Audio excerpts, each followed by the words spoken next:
It is a wild and wacky Wednesday here on Main Street Sports Today, presented by the Tennessee Orthopedic Alliance of Columbia. Welcome in. I'm David Wilson. That is my buddy Calvin White. I'm coming to you from my respective home in the 615 on the west side of Nashville. Calvin coming to you from up in Montgomery County in Clarksville.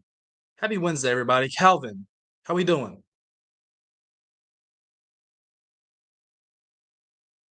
You, I you was muted. muted? I'm There we excited. go. I'm excited for my final work work day of the week here on Main Street Sports today. Excited to talk a little MLB playoffs later. But we're gonna get into the schedule here in a second. But excited to have another fun, wild, and wacky Wednesday. Yeah, it is the first day of the best month of the year. That is the month of October. Um, us October babies are happy that it's here. 13 days away, so October 14th will be yours truly, 26th birthday. Getting old, as you can tell, I'm losing the hair on the top of my head right here. I'm trying. I normally wear a hat to cover it up, but no hat today. Gotta show the fade, at least the nice edge up on the haircut. But it's a good show, Calvin, and I'm glad you mentioned that. Looking forward to talking to our friend Heather Williams here in the second hour in our second to last segment of the show for her weekly visit as we talk a little NASCAR. The NASCAR Cup Series playoffs is winding through the final couple weeks on its slate. It is in the final race of the round of 12 as the NASCAR Cup Series heads back to its mothership, I guess its home base, the Charlotte area in North Carolina, as they get ready to take on the Charlotte Roval this weekend. And once again, the final race of the round of 12, they will eliminate four drivers from their playoff field and cut it down to eight. Got a lot of drama to talk about on the NASCAR Cup Series with schedule with Heather when she joins us. Toyota got into it this past weekend with car owner Denny Hamlin, also who's a co-owner with Michael Jordan, getting into his driver, Bubba Wallace, and allowing Chase Elliott to capture the checker flag at Kansas Motor Speedway last week. So we'll get another therapy session or a psychiatrist session from Heather and when it comes to Team Toyota yet again. As Calvin mentioned, we'll talk a little baseball. MLB playoffs got underway yesterday um, across Major League Baseball. Two games in the NL wild card and two games in the AL wild card. Game two is going on right now up in Cleveland. We'll have a game two also going on in Chicago by the time this show gets in full steam. Then coming up on the next segment, we'll be joined by our friend VALAIR SHABILLA from 615 Soccer. It's a big night tonight for the city of Nashville as Nashville SC takes on Austin FC in the U.S. Open Cup tonight at 7 o'clock. You can find that on Paramount Plus. Looking forward to talking to VALAIR about all the things going on with the boys in gold. Calvin, first of all, I was rude. How's the first day of October treating you? And then we'll get into the rundown and the schedule. It's been good so far. It's a little not warmer than it has been, but it's still a little warm for the first couple weeks of fall and first little bit of October. But like I told Wade yesterday, it's better than the time of the year that we're going to get to in about a month or two, where it's dark at 4 p.m. and it's 35 degrees outside. I agree. You're not the only person who came up to me and told me today it's hot outside to be the first day of October.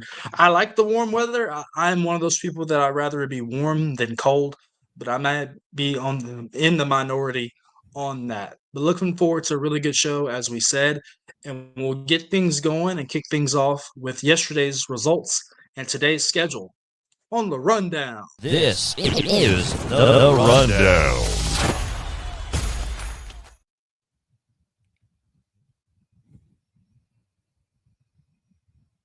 We will start in girls volleyball with Spring Hill picking up a 3-1 win over Battle Creek in district play. It was Green Hill defeating Beach in district play as well in straight sets. It was Columbia sweeping Franklin County also in district play.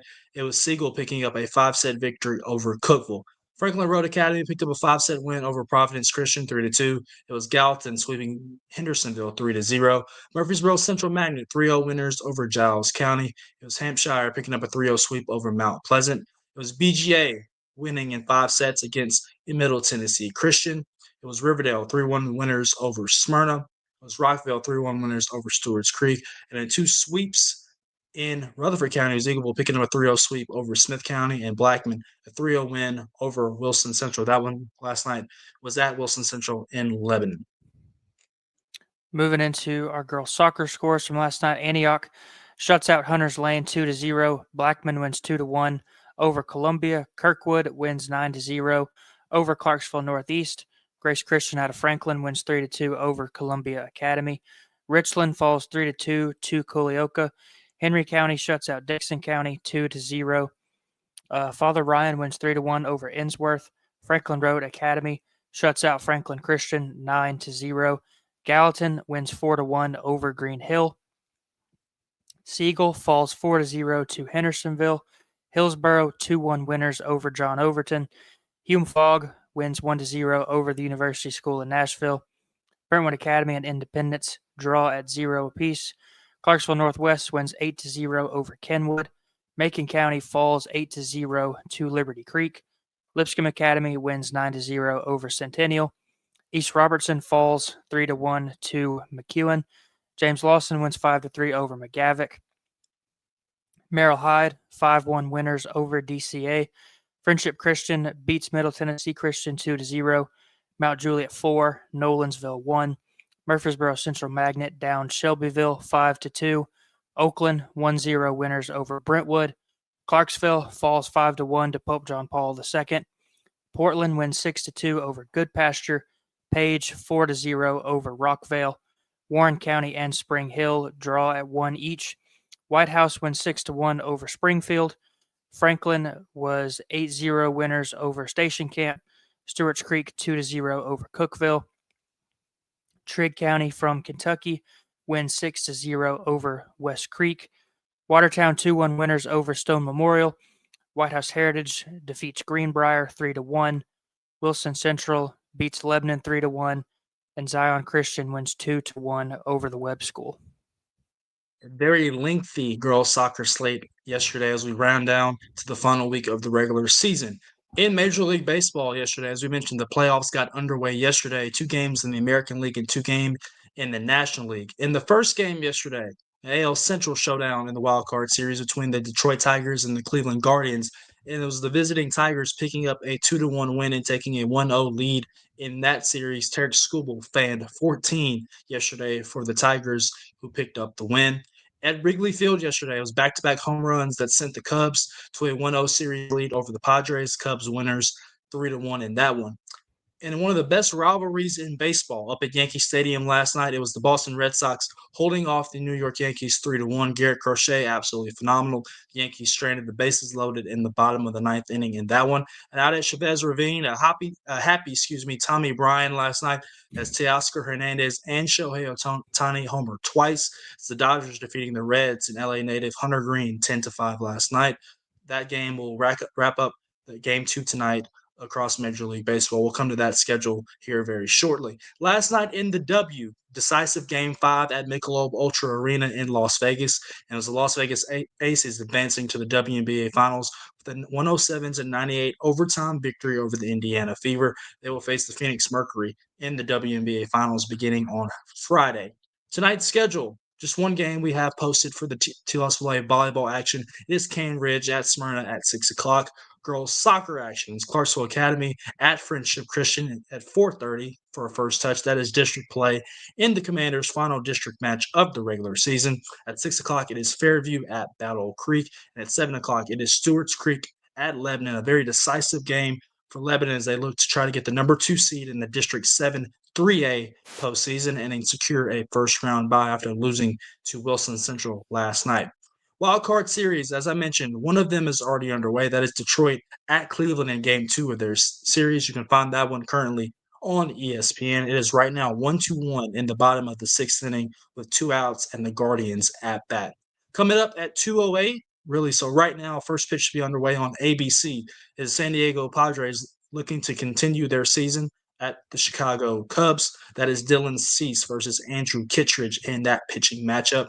This afternoon at Yankee Stadium in the Bronx, it's the Red Sox looking to sweep their AL East rival in the American League Wildcard Series. 5:08 first pitch once again. That is on ESPN. That is Brian Bayo versus left-hander Carlos Rodon. And then tonight out in LA. Game 2 of the wild card series between the Cincinnati Reds and the Los Angeles Dodgers. 8:08 first pitch on ESPN. That is Zach Littell versus Yoshibu Yamamoto in that one. Tonight, as we mentioned in the open, big MLS game tonight for the Nashville Soccer Club at Austin FC at 7 o'clock on Paramount Plus. That is the U.S. Open final as the boys in gold look to bring back their first championship to Nashville. Ladies and gentlemen, that was your lengthy results from yesterday, and that was tonight's schedule. And that is your rundown.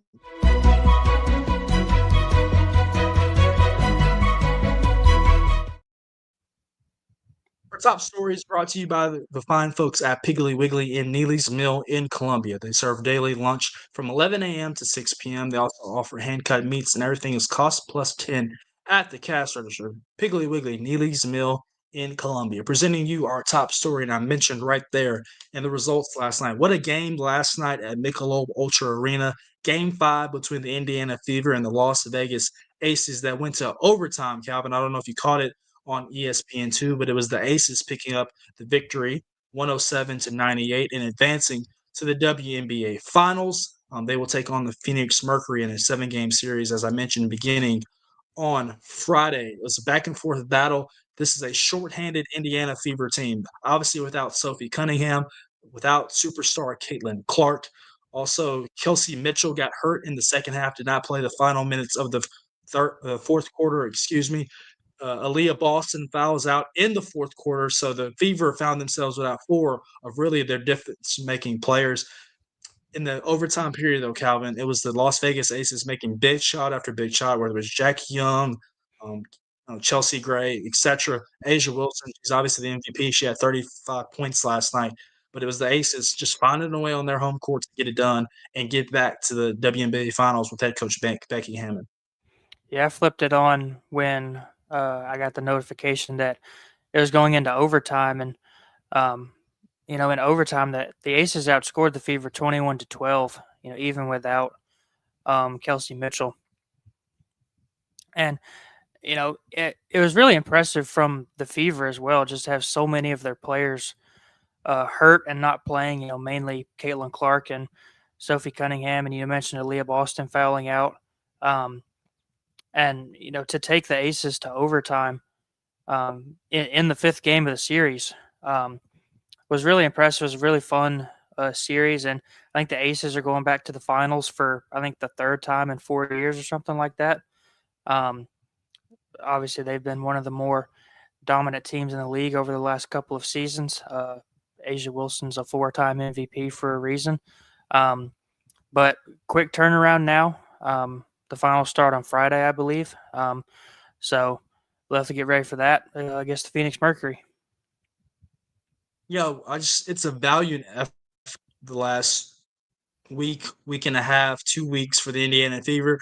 You think about it, this team was been decimated by injuries so much. I feel like I didn't even, mention all the players that have missed time or that were missing time for this team through the postseason. I mentioned Sophie Cunningham, who suffered a leg injury, Caitlin Clark, who's been battling injuries all season long.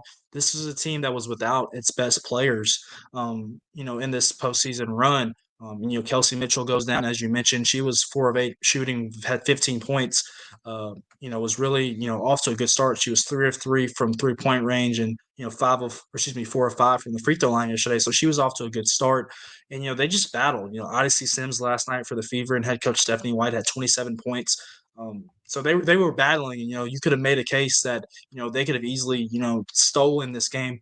Didn't necessarily like the way that Vegas finished the fourth quarter. Felt like they were just allowing Indiana to stay in the game. But give credit to the Aces. They pulled away and won by 9 points in overtime. And they have, once again, as Mo and I have talked about, and you and I have talked about, Calvin, they had that championship pedigree. So it should be a really good series between them and Phoenix, who upset Minnesota in their semifinal round to get to the WNBA Finals. It should be a good one. Looking forward to that 7-game series. First time in WNBA history that the final has gone from 5 games to 7 games. So it will be lengthy, hopefully, which will be good for us. So we're excited about that. Coming up on the show, like I said, got a good one for you. Coming up on after this next break, our friend VALAIR SHABILLA of 615 Soccer will join us. It's a big night, as we mentioned in the preview of the rundown. It's a big night for the boys in gold here from Nashville as they take on Austin FC in the U.S. Open Cup final. We will discuss that with VALAIR and so much more here coming up on Main Street Sports Today, presented by the Tennessee Orthopedic Alliance of Columbia. So stick with us.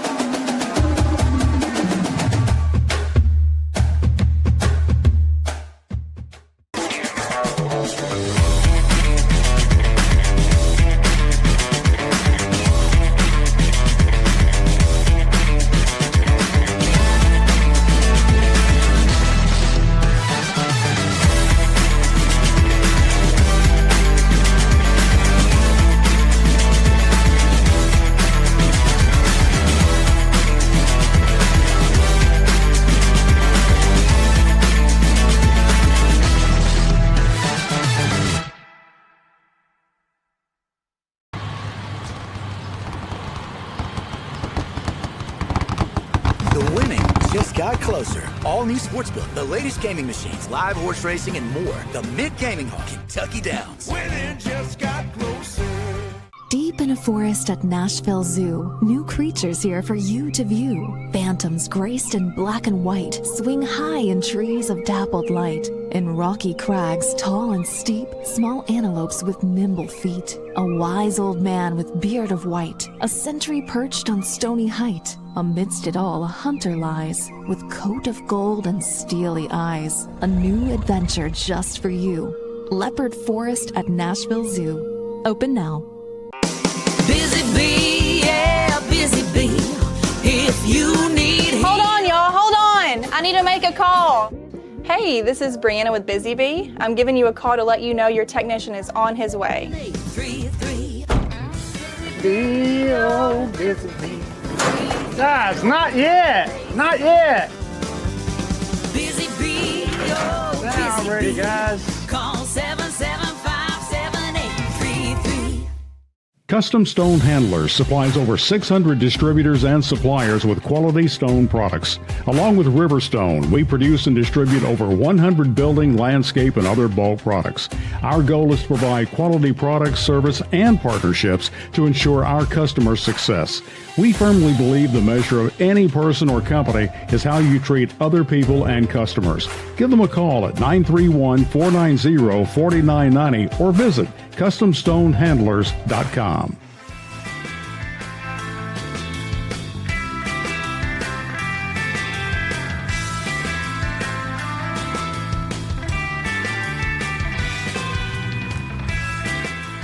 Welcome back into a wild and wacky edition of Main Street Sports Today, presented by the Tennessee Orthopedic Alliance of Columbia. I'm David Wilson. That is my buddy, Calvin White. Looking forward to being joined by our good friend. He's got the shades on. You can go ahead and bring it in, Mark. He's enjoying the nice sunshine on a nice October day. Our friend VALAIR SHABILLA of 615 Soccer, kind enough to join us on a big night here for the boys in gold here in Nashville. VALAIR, how you doing? I'm good. How are you guys? Thanks for having me again. Man, you're looking good. I'll say you look relaxed and having a good old time. The beard looks good. So I appreciate you taking some time out of your Wednesday to talk to us. You know, it's really hot in Austin. I don't know if you can tell, but there's a pool right here. So I'm planning to spend some time here before the game starts and I start doing all my media duties out there, you know. Well, walk us through it. Obviously, you're in Austin tonight, a big match, as we mentioned, for the boys in gold in the U.S. Open final. Obviously, it was a great summer for this group. Obviously, they went on that great run, and it included their play in the U.S. Open tournament. You know, they started off picking up a win over Chattanooga, and they just seemed to really continue that momentum moving forward. Also defeated Orlando FC 3-2. Philadelphia Union in the semifinals 3-1. Just kind of talk about this magical run and just the great soccer that they played throughout the summer. Yeah, you know, for Nashville, it looked like for a while because the U.S. Open Cup didn't have the same. Not every MLS team was playing in it this year, which is a little bit different than usual. There was this sort of misconception that maybe Nashville have an easier run, but as you listed there, I mean, Orlando and Philadelphia, both really good teams. Philadelphia are on route to win the Supporters' Shield. They lead MLS right now for that race. Orlando, and another really, really good team in this league. So really, it's not like they had an easy going. Obviously, the earlier rounds you play against lower divisions, but that's every team. And then, like you see tonight, it's an away game for the final, which is an interesting one because there is a home field advantage there for Austin and everything. But for Nashville, really, this season was supposed to be this rebuild season that maybe you get into the playoffs, maybe you make a little bit of a cup run if you're lucky, and then most importantly is you get the players to believe and know BJ Callahan's system. That was the whole point of what this season was going to be. The fact that they already have made the playoffs, the fact that they have already in the Open Cup final tonight, they're one game away from winning the first trophy in club history. That's not a rebuild season anymore. That's a really, really successful season that just wasn't in play earlier. If you had asked, 1,000 people, none of them I think would have that in mind for this season. So yeah, it's been a good, even when the results haven't always been there, the performances have been fairly consistent for Nashville SC. Valair, Austin's record is almost, polar opposites compared to, when they score first and when they lead at halftime compared to if they trail at halftime. What do you think is kind of the key for, or how important is it going to be for Nashville to score first and get ahead early in this one?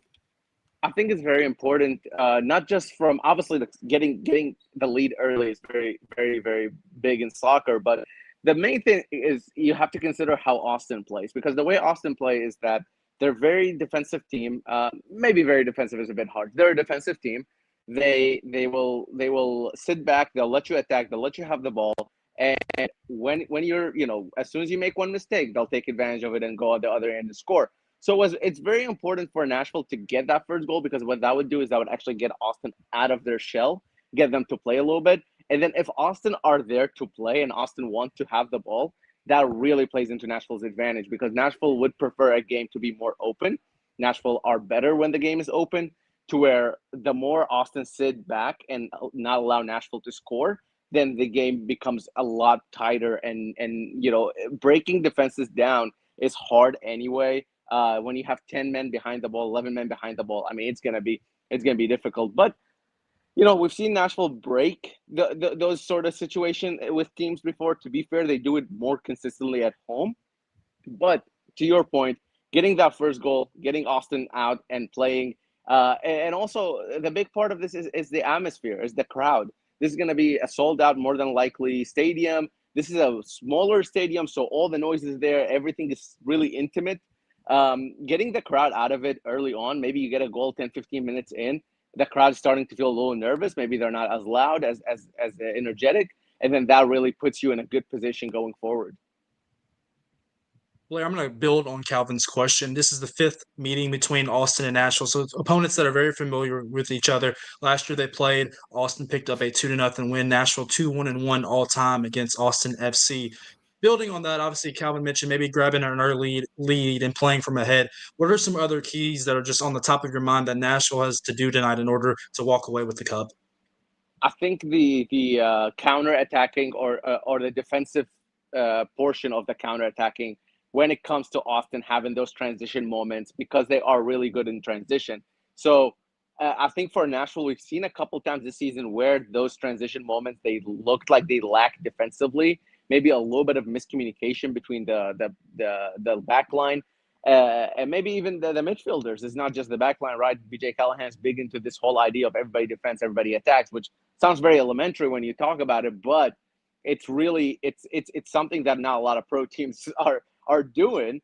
So for Nashville, I think it's keeping that mentality in check, and especially keeping that mentality in check when there's a transition moment and Austin are all of a sudden on the ball. They're breaking really fast. They have players who can hurt you on the counter. With the ball, I think Austin is less effective, trying to build something. I think Nashville will be, I mean, nothing is easy. Obviously, this is a final, but I think Nashville will be able to handle Austin in that way. It's the transition moments that I think would be a big thing for Nashville to be able to get a handle on, and not let Austin get those good chances from those transition moments. The other thing I would say is finishing their chances. Sam Surridge, he's a goal machine. He's scoring all the goals, but he actually misses a lot, and that's true of every high scoring player. I mean, even if you look outside of MLS, you look at Erling Haaland, right? In the Premier League, they usually miss the most chances because they're putting themselves in those areas more often than anybody else. So actually, their record looks like they miss a lot, but that's because they score a lot as well. There's not going to be a lot of missing. This is a one-off game. This is a final. This is not. There's nothing you can make up here. You have to win this game, and you have to go into it not missing your chances, not doubting yourself, and not keeping the team guessing, keeping yourself guessing. So those two are the big keys. Transition moments on the other end, and in attack, take care of your chances. Austin's been really good defensively at home all season. Do you think the easiest way for Nashville SC to kind of, open up some opportunities is to score early, like you said, and kind of open up Austin's defense a little bit? Yeah, I think you're going to have to make them uncomfortable because they are comfortable sitting there and defending. So even if it's not scoring, I mean, scoring against Austin is not going to be an easy thing to do at home with the crowd behind them. But even if it's not scoring, you're going to have to make them uncomfortable, whether that's taking a couple shots early on, maybe creating a little bit of chaos in the box, throw a cross on, have a midfielder run into the box. These are the things that will create moments that even if it's not a goal necessarily, it is something to put them, to get the Austin defenders thinking, oh, okay, we have to deal with this. We have to take care of this situation. And maybe that would lead into a goal eventually. Obviously, getting an early goal would be, again, the most important thing Nashville SC can do. Whether or not they can do it, at the very least, putting the pressure on Austin, being on the front foot, and being able to go into that defense and saying, you know what, we're going to make sure you're not comfortable. Because, again, Austin are very comfortable defensively, and you don't want them to gain that confidence minute after minute by the second time the second half starts. If you haven't scored or you haven't made any sort of good chances, they're going to be in an upper hand because they're at home. They've been defending good. They've been solid, and then they're going to look to attack on the other end. So yeah, I think getting a goal obviously number one, but just at the very least make them uncomfortable, I would say. Well, our Shabilla of 615 Soccer, kind enough to join us here on Main Street Sports today as we preview tonight's U.S. Open final between Nashville SC and Austin FC. Well, you mentioned Sam Sturridge. Obviously, he's the straw, that stirs the drink for this Nashville offense. A lot of really good players, Hani Mutar, Eddie Taxef, etc., that make a lot of noise for that Nashville team. Who's somebody, though, that's maybe under the radar that's really going to have to play well tonight if we're talking around the water cooler tomorrow afternoon or tomorrow morning about Nashville capturing its first trophy? Yeah, usually this would be the answer would be Andy Nahar, who is a right back, a fullback. They don't get as much of a recognition from fans, from media because of their position. However, Andy Nahar is an all-star, right? So he got that recognition because of how effective he is with the Nashville SC team. So maybe that doesn't answer your question. So I'll give you another answer. To me, it's Patrick Yazbek in midfield. Patrick Yazbek has been an unsung hero for this national team throughout the season. Eddie Taxef, his midfield partner, more likely than not tonight. But even if it's Brugman as his midfield partner, Yazbek is kind of that consistent rock in the back, and who is able to actually help going forward more than I think people give him credit for. So I think for him to have a good night, that would mean Nashville would have a good night as well. The way he handles the ball, the way he's really secure on the ball, can pass it forward, can dribble a player or two and then pass it as well. He plays like a deep lying midfielder, but sometimes you'll see him even make a run a little bit more forward. And I would say that's what that's what would, if he would step up his game and be able to help as much going forward as he does going backwards, I think this Nashville team will really have a good night tonight. But regardless, just the fact that how much ground he covers, the running he does throughout the game, and the pressure he puts on the other team, I think that in itself would really play to Nashville's game plan. And yeah, he will need to have a good game for Nashville to have a good game for sure. Valar, Nashville SC hasn't been nearly as good at scoring on the road as they have at home. We talked about, how important it was for them to be able to score early and, get an early lead and kind of open up that Austin defense. But, what do you think has been the biggest difference in Nashville's ability to, score so frequently at home compared to when they're on the road? I mean, we've asked BJ and we've asked the players this multiple times, and there isn't like a one single thing you pinpoint to, but we've heard that cliche. You sleep in your own bed. You go to a stadium very frequently. You drive your own car to the stadium. Stuff like that obviously plays into it. But I don't know if there's something other than that. Outside of that, I don't think there's much there. I think what ends up happening a lot of times is that the teams that Nashville play them differently in their own home. Because if Austin was playing this game in Nashville, they will be a lot more conservative. They will be even, we were talking about them being a defensive team. They would be an extremely defensive team if this game was in Nashville. However, because they have the crowd behind them, because they have this sort of atmosphere with them, they are more willing to go and maybe have a couple of risks, and that might put Nashville in a bit of a different area. So yeah, I don't think there's much to it there other than just the fact that playing at home is more comfortable for these players, and they are more used to it. And then the other thing is the fans, like I mentioned. When you look at the Geodis Park, the last couple of games has been electric. Even when it's not a sold out crowd, it's very loud crowd, it's very vocal. It matters for these players. And I think I was told I don't know the number exactly, but there's over 200, I believe, Nashville traveling fans for tonight's game, which is really cool. That's something that we don't see a lot of in MLS. Obviously, traveling to Austin midweek on a less than 2 week notice is not an easy thing. So shout out to all the Nashville fans who made that travel. And I think that section is going to look really nice compared to the rest of the stadium. That's going to be all green, and you'll see one gold section. So I'm looking forward to that. But I think that might give them a help and a little bit of a boost going into tonight. Yeah, Valar, anytime you can, add a first in any scenario is special for an organization, a program, etc., no matter what level you're at.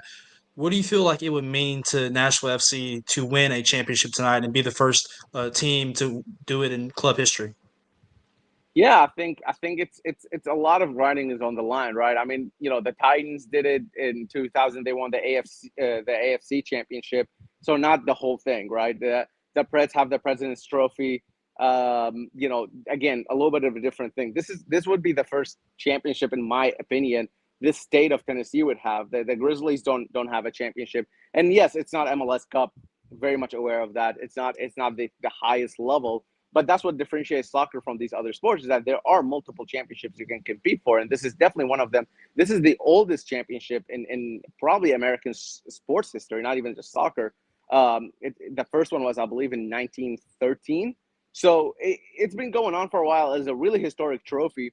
And to add that to the team, it really solidifies what this club has been building since day one. Whether it's Geodis Park building the stadium, whether it's the GM building the team, Mike Jacobs, or whether it's BJ Callahan in his first full year winning a trophy, or the players themselves, who some of them have been with Nashville since even before the MLS team started, and some of them are new additions this season. This solidifies that whole process for them, because now there's hardware that proves what they are doing is working. And I think it's a big thing. And then the other thing is a little bit less more tangible stuff, is that not only do you get a trophy and a little bit of bonus money here if you win this, you also qualify for the CONCACAF Champions Cup, which is a continental competition against the top teams of North and Central America. And if you win that, or you perform really well in that, then that will put you in possible qualification for the Club World Cup, which is a really big deal, right? So it's like it's a continuation of success that all can start from tonight, and kind of you can build upon that the more successful you become. Valar, we talked about some key players a minute ago, but I want to go back to Hani Mukhtar for a second. He became the fifth player in MLS history this year with 10 assists in 5 consecutive seasons. Obviously, he's been a really good player for Nashville SC ever since they acquired him a couple of years ago. But just how important has he been to this run for the club? Yeah, I mean, he's another one of those who's been here since day one of MLS. So 2020, he came in as a DP and not struggled, but 2020 with COVID and everything, he just wasn't doing it necessarily as a designated player. But then you look at every year from there on out, and he has been consistently just an incredible player. Everything through the attack goes through him. Serge is getting the goals, and he deserves all the goals, but Mukhtar is the one creating everything, creating all the pressure moments, and creating the chances for Nashville SC, real tangible chances that they have been able to convert this year, and that's why you see them with this success. I think what differentiates him from a lot of players in his position or in his skill set is that he's not just a skillful, magician sort of, type of player or just a finisher. He also has a lot of hard work, and the way he tracks back, the way he sets an example for the rest of the team, that even this guy who's getting paid a lot more than a lot of these guys on the team, he's willing to track back. He's willing to do his defensive work. He's willing to do the dirty work, gets his hands dirty. I think that sends a really big message to the rest of the team and really motivates them. And look, this solidifies his legacy as well. He won MVP in 2022, but he has yet to win a trophy with Nashville SC. And this would be another thing that he can add and say, you know what, the Nashville SC team that he leads in goals and assists and every other category under the sun has a trophy now. So it's a really big deal for him. And, based on what we've seen from him this season, he's back to that MVP form, and he's been performing really well. So I'm expecting nothing less tonight. Last one for you, Valar, before we let you go and enjoy the Austin Sun. You mentioned coming into the season, you maybe thought that this was a rebuilding year for Nashville SC. They didn't make the playoffs last year for MLS. Well, they clinched a playoff spot last weekend with the win over Houston. They're right now sixth in the standings. Just kind of talk about that, just this team making the playoffs and what kind of run you think they can make in the MLS playoffs with two regular season matches remaining. Yeah, the Eastern Conference is extremely, extremely congested if you look at it. I mean, a win, a tie, a loss, every single thing matters so much. Every single point is such a big point of emphasis here in the Eastern Conference, because between third and eighth, there are only 4 or 5 points. So it's a lot of movements can happen. And with that, it puts a lot of pressure on these last two regular season games. One of them is away at Montreal. One of them is at home to Messi's Miami, right? So it's a big end to the season. And I think if they were to lift the trophy tonight, I think it will give them a big boost to end the season well and then go into the playoffs. I think it's completely within. I think any team within 1 to probably 7 in the East, you can convince me that they will make a run to MLS Cup, and I will not, debate that, because that's just the quality of the Eastern Conference. And the West is not really as much of a quality, and that's why Nashville needs to fight for those higher up spots, not just to host more games in the Eastern Conference, but if they were to make a run to the MLS Cup final, which, again, this will be like really, really unexpected for Nashville SC. If they were to do that, they would be hosting that if they have a higher point count than their Western team opponent. So, all that said, for this team to make the playoffs, I think that was the bare minimum for this year, considering 9 teams make the playoffs in the Eastern Conference this year. So they already achieved the bare minimum and some, because the other part of it is how they're playing rather than just the results. They're playing really nice soccer, really exciting soccer that even when they're losing games or tying games, fans are on their feet. Fans are excited to watch this team for the first time in a long time. And I think that in itself is a big victory, regardless of what happens in the playoffs. Obviously, they have every chance to go into the playoffs and make a run. But I think if you ask BJ Callahan right now, he's just looking into tonight, and he wants to get tonight done with, and he wants to get his hands on the trophy, because I do believe that's something that can galvanize everybody and get them going for the playoffs. Absolutely. It should be a good one tonight in Austin, Texas. 7 o'clock first touch between Nashville SC and Austin FC. That's Valar Shabilla of 615 Soccer. You can follow him on X at Valar Shabilla, and at 615 Soccer is where you can find all his good work. Buddy, we appreciate you coming in on short notice. We're looking forward to talking to you here real soon. Absolutely. Thanks, guys. Coming up on this break after the commercial break, we'll talk a little baseball, MLB playoffs, and some managing news across Major League Baseball. Some big news for us Braves fans of the respective show. We will have a new manager in 2026. We'll talk all about that next here on Main Street Sports Today, so stick with us.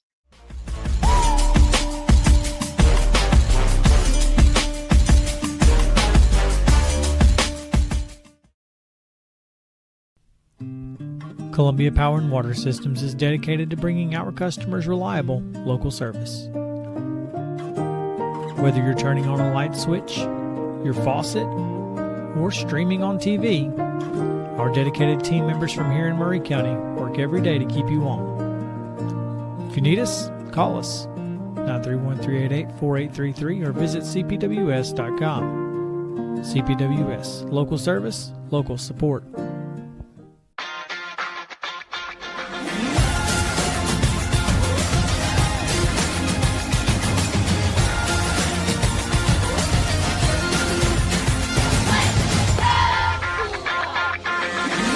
Zion Christian Academy at zioneagles.org or 931-388-7531. You can schedule your appointment to visit their beautiful campus. Again, zioneagles.org or 931-7531 to schedule your visit today.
This day in Braves history, October 1st, 2020, during the COVID year, Braves right-handed pitcher Ian Anderson shines on the mound in Game 2 of the National League Wild Card Series as the Braves sweep the visiting Cincinnati Reds 5-0 at Truist Park. Anderson tossed 6 innings of shutout ball, striking out 9 batters. It was Marcell Ozuna and Adam Duvall both homering off for future Braves closer Raisel Iglesias in the closing innings as Atlanta advanced the National League Division Series to take on the Marlins.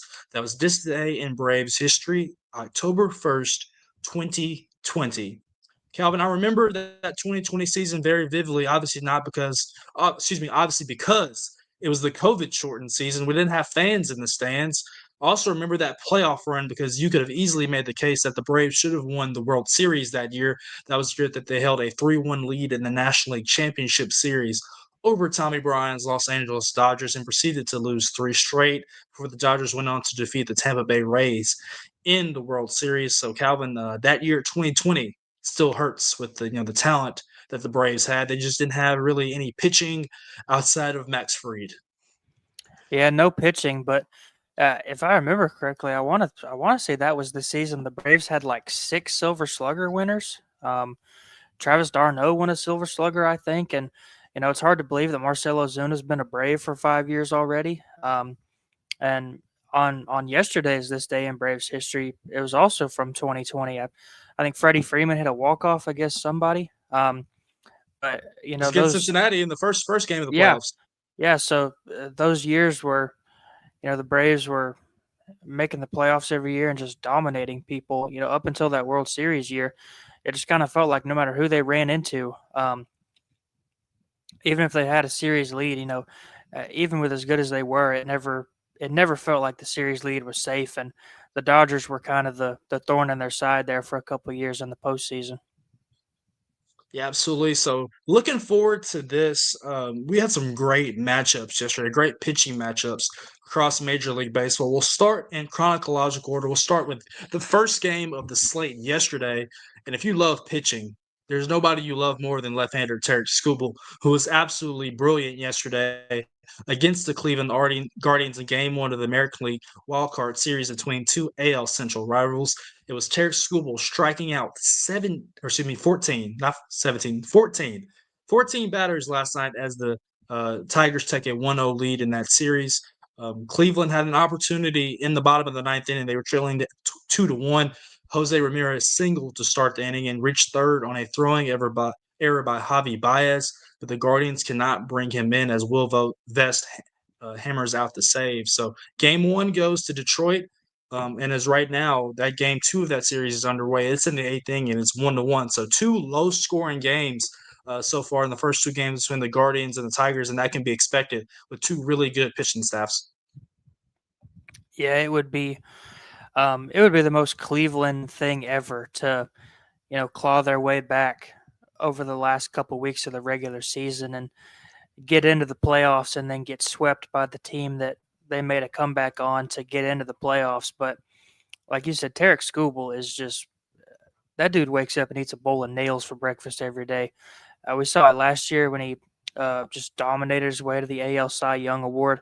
Um, Struck out 14 yesterday, and even with his performance, Cleveland was a Jose Ramirez base running mistake away from potentially tying the game and maybe even winning. But totally flips the script. Detroit had all the momentum coming into today. Both games have been low scoring, like you said, 1-1 tie in the top of the 8th inning. But Detroit looking to close that one out and move on to the divisional round. Yeah, you mentioned this. Just I wonder, looking at it, if Detroit so happens to win today or win tomorrow, and ultimately win this series, how much energy did Cleveland expend catching Detroit in the AL Central race and winning the division title? I mean, think about it. Detroit what had a 14-game lead at the All-Star break over Cleveland for the division, and Cleveland just goes on this absolute tear down the stretch in the month of September. Detroit absolutely falls off the wagon with Houston. They were the two teams that were just absolutely slumping night after night. We saw it last week. The Guardians catch and pass Detroit in Cleveland and win the series. And for them to come back this week and Detroit possibly winning the series, it's just wild. Something that you couldn't imagine coming in just with all the momentum that Cleveland had. So looking forward to seeing how that series shapes out. Like I said, if you love pitching, you love controlled chaos out of the bullpen, and right left matchups, all those good stuff, all that old school baseball, bunting runners, moving runners over, stealing bases, and that is definitely a series for you. We'll move over to the north side, of Chicago. I told you in a text message, Calvin, with a group message with us two, Wade Neely and Maurice Patton. There's nothing better than Wrigley Field in the postseason. We saw that environment yesterday. It was the Cubbies taking a 1-0 lead in the National League Wildcard Series with the San Diego Padres is Seiya Suzuki and Carson Kelly going back-to-back in the middle innings, home runs off Nick Pivetta to help the Cubbies pick up the win. And just give me your thoughts. Obviously, Matthew Boyd was really good, just gave up one run early, and then the Cubs turned it over to the bullpen, and they got it done to take the 1-0 series lead. Yeah, the Padres, they jumped on the Cubs early, went up 1-0 in the second inning, and then the Cubs took it back in the fifth with 2 runs and added one more in the eighth. And the Cubs were one of the best teams all season long. They've been talked about as, a team that could very easily make a run to the World Series and even win the whole thing. And Nick Pivetta for the Padres was really good over 5 innings. But outside of the Dodgers-Reds game last night, every game we got was low scoring last night. And I talked about this with Wade yesterday. You can have all the you have to have pitching to be good in the playoffs. And, even if you've got a really good starting pitching staff, you've got to have the bullpen to close out games if necessary. And, we saw it from the Cubs last night. Trailed early, but scored just enough runs to take a 1-0 lead in the wild card. If you love pitching, and this was a familiar theme yesterday, if you love pitching, then you definitely love the matchup in the Bronx last night between the Yankees and the Red Sox. Garrett Crochet, who had the most strikeouts in the American League with 255 at the end of the regular season, taking on Max Fried in the battle of southpaws, and it was the Red Sox picking up a 3-1 win to take a 1-0 series lead over their AL East and bitter rival, New York. It was Garrett Crochet outdueling Fried. Garrett Crochet had 11 strikeouts and no walks. At one point, he retired 17 consecutive batters, becoming the first pitcher to retire that many Yankees in a row in a postseason game since Carl Ernestky retired 19 straight in the 1952 World Series. According to ESPN research, it was the Yankees really kind of, wasting an opportunity, Calvin, at the end of that game. You told me how they loaded the bases in the bottom of the ninth inning.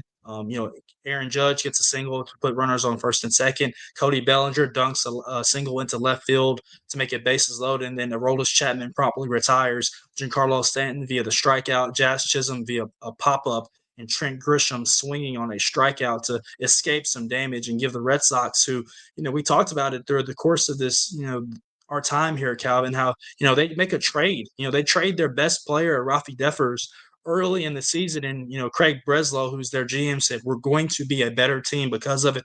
And sure enough, they make the playoffs without Roman Anthony, who's hurt, with some pitching that outside of Crochet has been banged up. We'll see what Brian Bayo does tonight. They missed Alex Bregman for points of the season. But, the Red Sox, they find a way in the postseason. And when you have a guy like Crochet, you feel really good with the chances on the mound. Yeah, and the Yankees did almost the exact same thing in the first inning. Paul Goldschmidt, Aaron Judge, both singled to start the game. They had runners on first and second with nobody out. And I want to say Cody Bellinger flew out or struck out maybe, and then Garrett Crochet got a double play ball the next batter to get out of the inning. And then Goldschmidt, Judge, and Bellinger, like you said, all singled in the ninth to load the bases with nobody out. And Aroldis Chapman got 2 strikeouts and I want to say a flyout to end the game.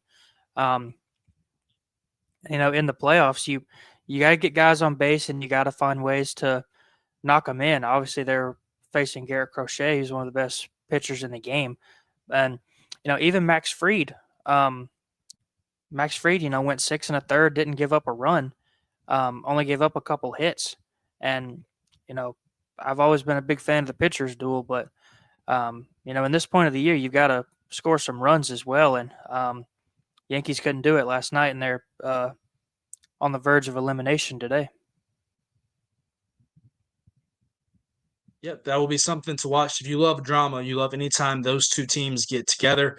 It was not very dramatic last night when it comes to the game action between the Reds and the Dodgers. The Dodgers picked up game 1 of that series 10-5 in convincing fashion.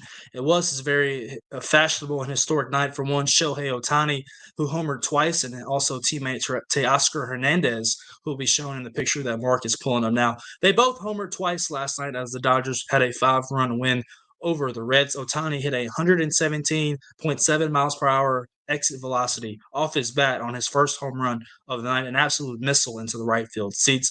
And left-hander Blake Snell, who pitched really well, if you remember, in the 2020 World Series when Snell pitched for the Rays, pitched really well against the Dodgers. He shined last night for LA, allowing 2 runs over 7 innings pitched. It's the Dodgers, who, might be the best team in baseball, might be, getting started in the wild card round with the win.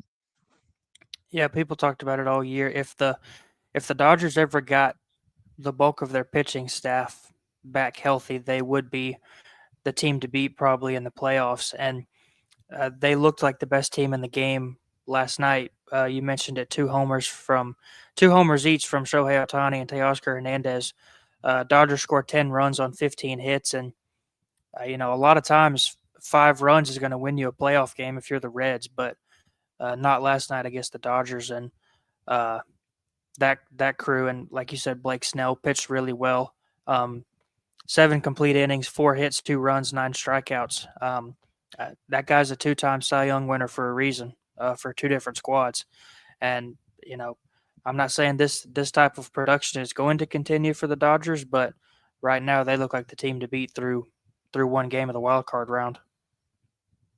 So here's where we stand as we enter the second day of the AL and NL wildcard series. Game 2 underway right now in Cleveland at Progressive Field. And in the bottom of the 8th inning, the Guardians have taken a 2-1 lead with Brian Rocchio with a solo home run as Cleveland is looking to avoid elimination and force a decisive Game 3 tomorrow afternoon. So we'll stay tuned on that one. Once again, Cleveland now up 2-1 in the bottom of the 8th as they're looking to avoid elimination against the Tigers and their AL wildcard series. On the north side of Chicago at Wrigley Field right now is 1-0 Padres as they look to avoid elimination.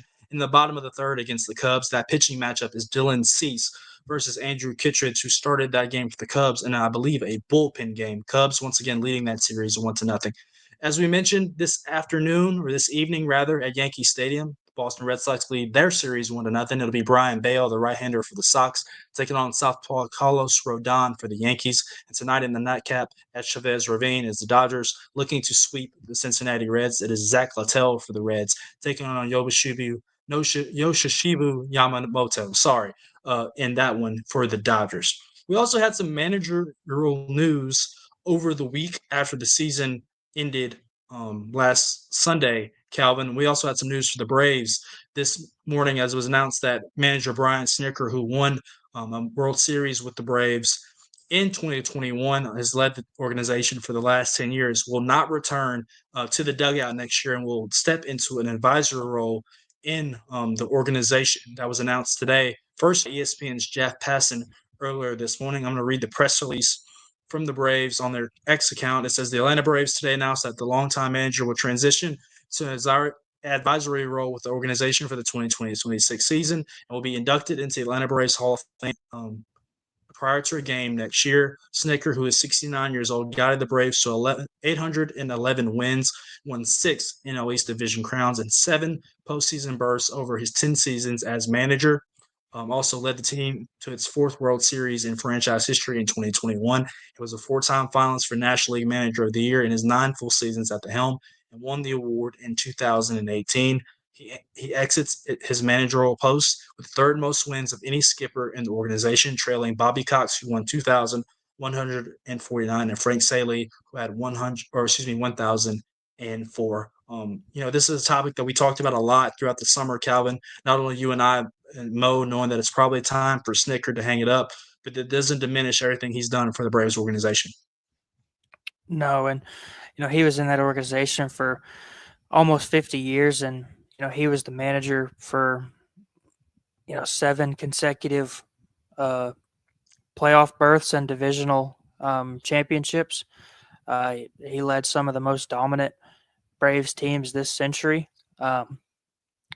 Obviously won the World Series title in 2021. And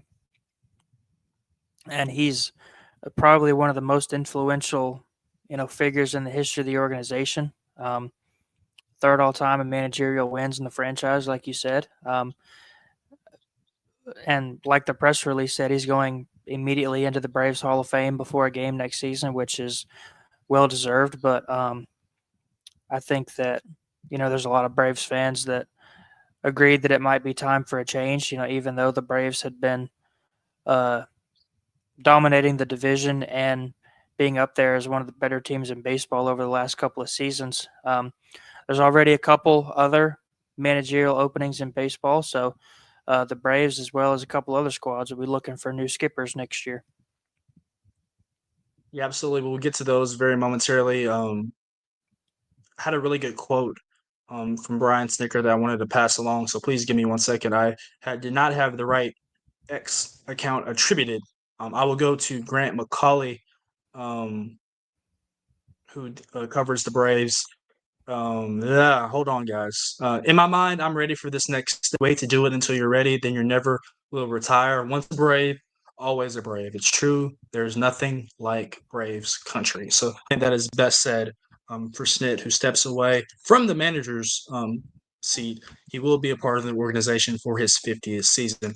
Another former Braves coach who found himself on the outside looking in of a manager spot this offseason. That is Ron Washington, who will not return to the Los Angeles Angels after 2 seasons with the organization. Wash missed over half of the 2025 season after doing quadruple bypass surgery earlier this season.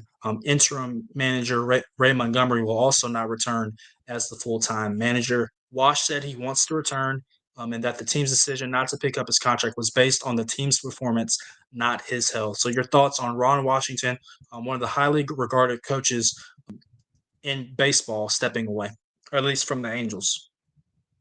Yeah, he was obviously a really good assistant coach for the Braves for a while. Took the Texas Rangers to the World Series in the early 2010s when they lost to the Cardinals. He's one of the most respected people in baseball. He's been around baseball probably longer than you and I have been alive combined. He was a really good manager when he was a head manager, obviously outside of this stint with the Angels, but obviously don't want his health to kind of get in the way of him being around baseball. And it'll be interesting to, follow and see where he ends up next season. Absolutely, man. 2 really good managers. One, obviously, a World Series champion with multiple organizations that have found themselves without a job now as we head into the offseason. The first of them is Rangers manager Bruce Bochy, who was let go from his position just a day after the end of the regular season. Obviously, we have our eyes open on Boch as San Francisco let go of Bob Melvin, who we should mention there as well. So there's an opening there for him to return with Buster Posey heading the GM operations of the San Francisco Giants. But obviously, Bruce Bochy, a multiple-time world champion, not only with multiple times with the Giants, but he also won a World Series championship with the Rangers just several years ago. And then Rocco Baldelli of the Minnesota Twins was let go from his job. Obviously, that is a team that very much underperformed in a AL Central that saw the Guardians and the Tigers both make the playoffs. So Rocco Baldelli, there was some word whether he was going to be up and down on whether he was going to be let go, and ultimately he was. I did mention, as I said, that the Giants did let go of Bob Melvin. The Pittsburgh Pirates did retain Don Kelly, and the New York Mets did retain Carlos Mendoza moving forward. So that is a very rapid look at some managerial moves that we're sure to come. I feel like we might still have some openings here even after the playoffs end. So we'll keep our eyes peeled on those as we continue to wind through the MLB postseason that got underway yesterday and will continue forward until obviously the last out of the World Series. Coming up here after the next commercial break on Main Street Sports Today, as we enter the second hour of the show, we'll jump into the latest edition of the Grab Bag to talk some news and notes across the world of the NFL, WNBA, and NBA. So stay with us here on Main Street Sports Today.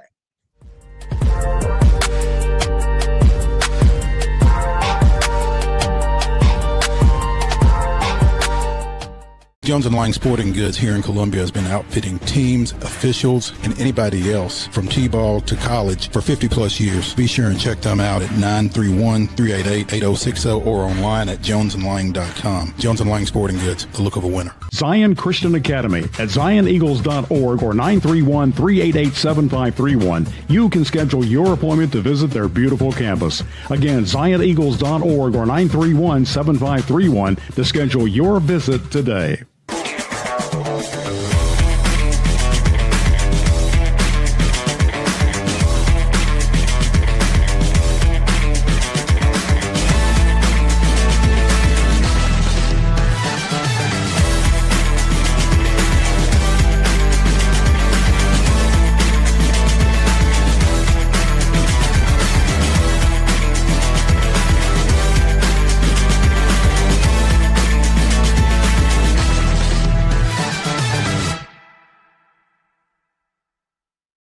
Is your internet slowing you down?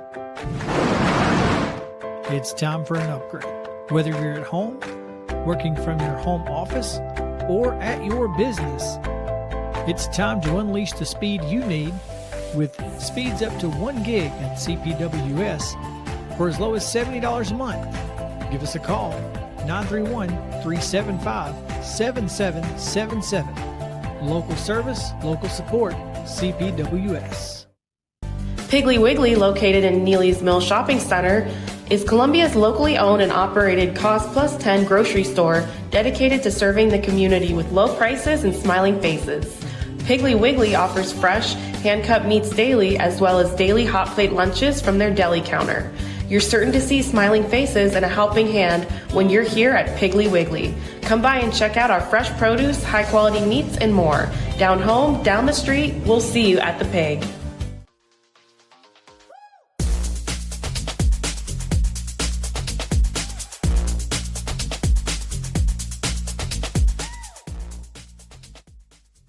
Second hour on Wednesday. Welcome back into Main Street Sports Today, presented by the Tennessee Orthopedic Alliance, Columbia. I am David Wilson. That is my buddy Calvin White.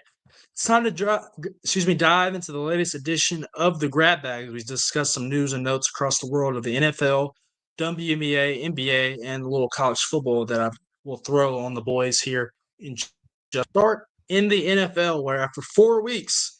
Just took 4 weeks, and I think we all knew this was going to come at some point. The Cleveland Browns have made a change to their QB1 on their depth chart.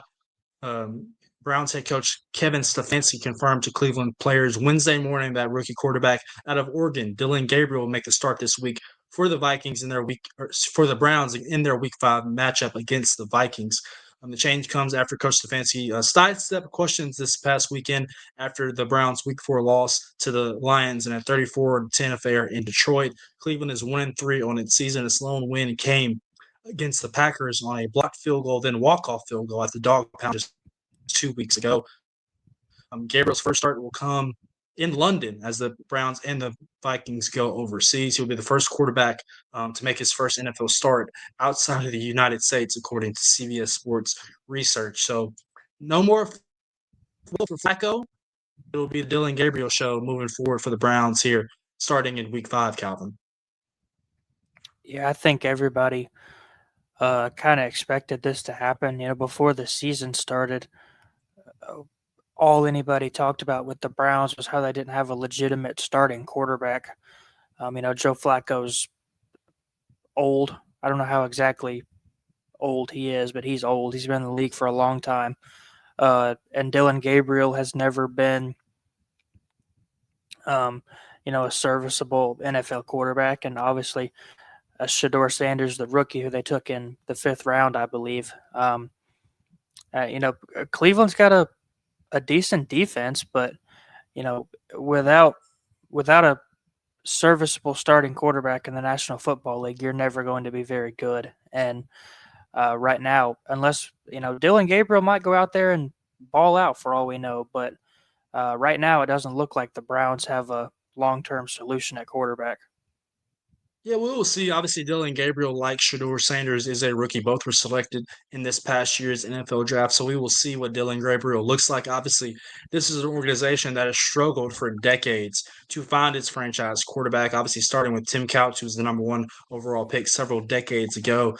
Obviously, the Deshaun Watson trade with Houston did not work out. Obviously, Deshaun is hurt and will be out for the entire season. Now, obviously, paying some of that money. They entered the fall with 4 quarterbacks on their depth chart. It was Joe Flacco, Kenny Pickett, Dylan Gabriel, and Shador Sanders. Obviously, Kenny Pickett gets shipped off. It was down to 3. Now you bench Joe Flacco, so it's definitely Dylan Gabriel's turn to try to take the spins under the wheel with the control. It's kind of funny how this worked out, though, Calvin. We heard the report from Deion Sanders when he talked with Travis Kelce and Jason Kelce, the Kelce brothers, on their show New Heights, how Shador Sanders vetoed, basically. He declined to get drafted by the Baltimore Ravens because he did not want to serve as a backup. He wanted the opportunity to start. Well, he has not gotten that so far in Cleveland, and it's ironic how Lamar Jackson goes down for Baltimore, and they really do not have a backup quarterback. Of the depth variety that we'll say of Cleveland, and so it could have easily been Shador's opportunity in Baltimore to take the spin of the control and lead the Ravens offense that obviously has a little bit more weapons than Cleveland. So we will see how that works out as we wait on Calvin as he steps away. We'll jump into the next note here on the grab bag. We will go to the world of the NBA. And obviously last night in Las Vegas at Michelob Ultra Arena, as we talked about earlier in our top story, it was the Las Vegas Aces picking up a win over the Indiana Fever to advance to the WNBA Finals that will begin on Friday at Michelob Ultra Arena in Las Vegas. But we have some news, and I don't know if Wade and Calvin got into Nephesia Collier and her interactions and her comments about the WNBA Commissioner Kate Engelbert yesterday. But obviously, Asia Wilson took a stand with Nephesia Collier yesterday. Obviously, Calvin, did you and Wade talk about Kathy's comments the other day about what she said in regards to Nephesia Collier? We did not. Okay. Basically, she said, the players should be grateful for the media rights deal that have helped them secure more money and things of that nature. And so Asia Wilson took a stand for Nephesia Collier yesterday, saying I was absolutely completely disgusted by the comments that Kathy made. But at the same time, I'm very appreciative of the people that we have, like Fee and our committee of organization. I'm going to ride with Fee always. Obviously, she's a business girly, has her own stuff going on. But moving forward, we got to continue to stand on business as we talk about this CBA negotiation. Collier made multiple claims in her statement that she did in her post-game press conference after the Lynx saw their season end against the Phoenix Mercury in the WNBA semifinals, including how Engelbert said players like Caitlin Clark should be grateful because without the platform the WNBA gives her, she wouldn't make anything. According to Collier, Engelbert also said players should be on their knees thanking their lucky stars for the media rights deal that she got for the league. So a lot of voices have backed Nephesia Collier after she took a stand against the WNBA commissioner, including Fever coach Stephanie White, Seattle Storm's Erica Wheeler, and Chicago Sky's Angel Reese, among others. So, it's a very tentative and tedious position to be a commissioner of a league, but you definitely have to be careful what you say and to not piss off your players. Yeah, the players in the WNBA have been owed more than what they get for a very long time. And like you said, I don't think as a commissioner of a professional sports league, I would make public statements just taking a dump all over the players in my league. I don't think we would see Roger Goodell or Rob Manfred or Adam Silver or anybody in any other professional league do that. But the players and everybody else in the WNBA have been owed a lot more than what they get for a long time. We've seen the growth in the league over the last couple of years. The playoffs have been really exciting. There's a lot of eyes on the WNBA right now. So that's just a weird situation for the commissioner of the WNBA to just come out and basically put the entire league on blast. Yeah, absolutely. I think you hit the nail on the head that these players need to get paid what they deserve. I mean, it's because of players like Caitlin Clark, right? And the eyeballs that not only her, Asia Wilson, Nephesia Collier, Angel Reese, etc. Like the game of Paige Beckers, the game of women's basketball is growing, and it did when Caitlin was at Iowa, and it's still now. Like Juju Watkins, Flau'jae Johnson, like these stars that are going to bring more eyes and more attention. Cameron Brink, like to the WNBA, it's moving in the right direction, and so the commissioner surely should not take credit. The credit goes to the players for continuing to grow the game and bring eyeballs to it. Move into the not from the WNBA to the NBA as training camp gets underway across the country as the NBA season becomes nears near and near. And the Lakers, who will have a 40-year-old on their roster in his 23rd season this year, that is one LeBron James. He will be missing some part of the training camp with a glute issue that JJ Redick said was a nerve irritation that they're going to try to proceed cautiously moving forward. Obviously, James ended last season with a sprained MCL in the playoffs and has dealt with a variety of foot, ankle, and calf issues over the last few seasons. Calvin, I remember, in his prime when he was with Cleveland, then Miami, and then back to Cleveland, and then early in his career with the Lakers. LeBron James just didn't miss games. He seems like he was Superman. He was bulletproof, and it seems like over the last couple of years, obviously his age is getting up there. That these kind of tiny, knick-knack injuries per se are really kind of slowing him down. And obviously, as a 40-year-old, it'll be hard for him to play all 82 games, but still, he's missed quite a lot of time over the last couple of years. Yeah, and even at 40 years old, he's still a top 10 player in the league. He was second team All NBA last season, 24 points, 8 rebounds, 7 assists 8 assists, 7 rebounds last year. Obviously, the Lakers haven't been as good as they were a couple years ago when they won the bubble championship, but that's arguably the best player in the history of the NBA on your team that you want back sooner than later. He's kind of the straw that stirs the drink over there for the Lakers, and along with Anthony Davis. And so obviously LeBron wants to get back as soon as he can, and the Lakers want him back and probably need him back as soon as possible.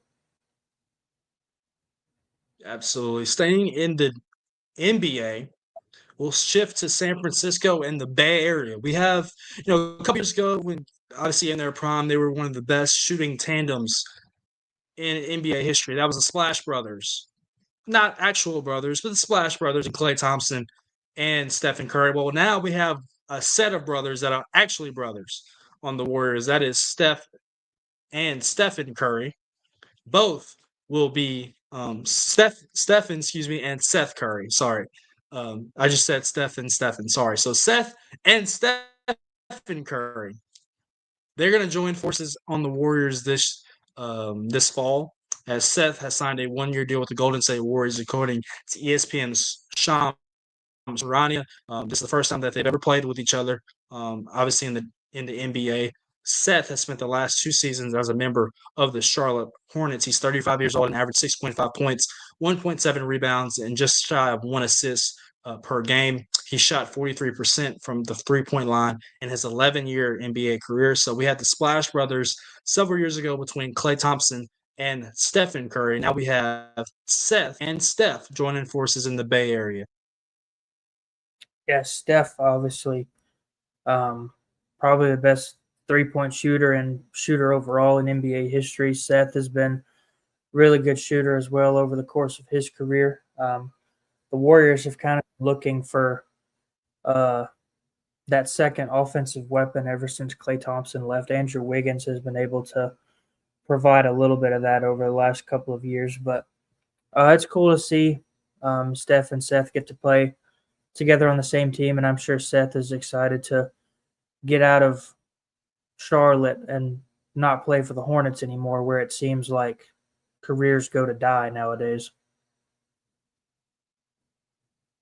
Yeah, absolutely. We will not pretend to even talk about what happens. Obviously, that was something that MJ couldn't even solve, who's obviously, in a lot of people's eyes and probably my eyes as well, the greatest basketball player to ever walk the earth. He could not even get the Charlotte Hornets solves as the owner of that. Last news and note here in the grab bag before we head into our next commercial break. I didn't have this one in the run sheet, Calvin or Mark, so please forgive me. It's been decided that in January of 2028, New Orleans will host the college football playoff title game. Once again, this will be the second time that New Orleans has hosted. The 14th title game in the CFP area will be played on January 24, 2028, following the 2027 regular season and the playoff rounds. Like I said, they'll become the third city to host the college football playoff game for a second time, joining Atlanta and Miami Gardens, which will host this season in January. This is from Rich Clark, who's the CFP executive director. The college football playoff is thrilled to bring the national championship game back to New Orleans in 2028. Few cities embrace college football quite like New Orleans, with its unmatched hospitality, culture, and passion for the game. We know fans, teams, and the entire college football community will have an unforgettable experience in one of the sport's most iconic destinations. In 2027, after they go to Miami next January, they will play at Allegiant Stadium in Las Vegas. So the college football playoff, Calvin, some good cities. I think I would enjoy a national championship game in Vegas. Spend some time in the casino playing some roulette, but should be fun in Vegas and New Orleans coming up over the next couple of years. Yeah, it seems like anytime there's a sporting event in Vegas, it always does well. And New Orleans is kind of the same thing. We see what New Orleans looks like when LSU and all those other teams down there, the Saints and the Pelicans, are playing well. But just seems like two really fun cities to be in when the sports teams are doing well and when there's a big outside sporting event in those cities. Absolutely. So looking forward to seeing that. Coming up on the next side of this commercial break, friend of the show, Heather Williams, will join us for her weekly segment as we talk a little NASCAR as the round of 12 ends this weekend at the Charlotte Roval in Charlotte, North Carolina. We'll also talk a little Chiefs, man. Her Chiefs are on a roll the last couple of weeks. I see her smiling in the on-deck circle. So we'll talk to Heather right after this here on Main Street Sports Today. So stick with us.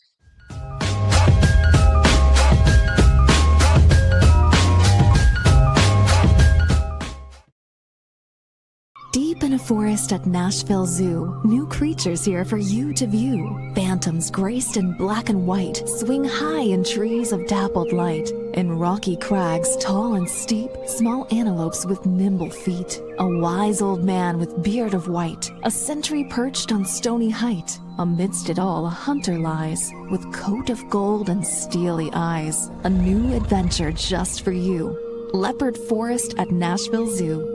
Open now.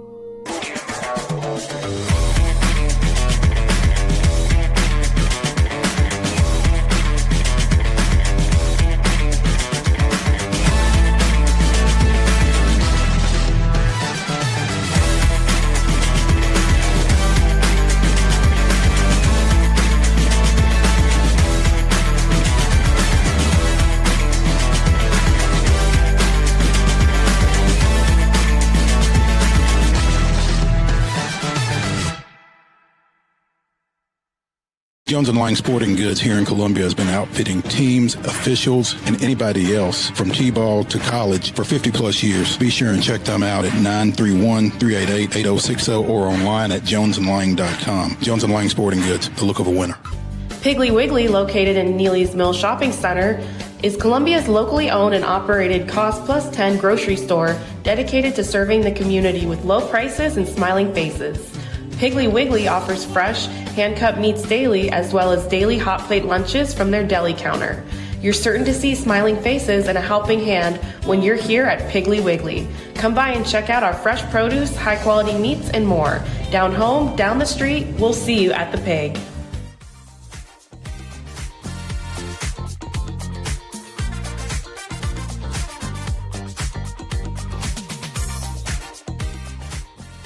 Welcome back in to a wild and wacky edition of Main Street Sports Today, presented by the Tennessee Orthopedic Alliance of Columbia.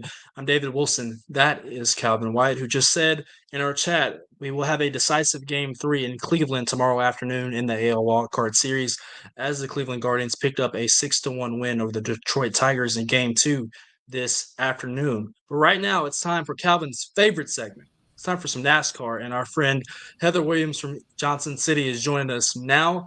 Heather, before we talk a little NASCAR, how about those Chiefs? How about those Chiefs?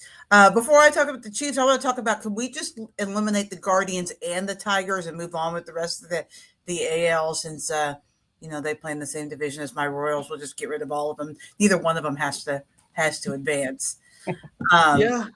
We were talking about Rocco Baldelli leaving the Twins, and I was like, that was a division that, obviously the Royals made the playoffs last year.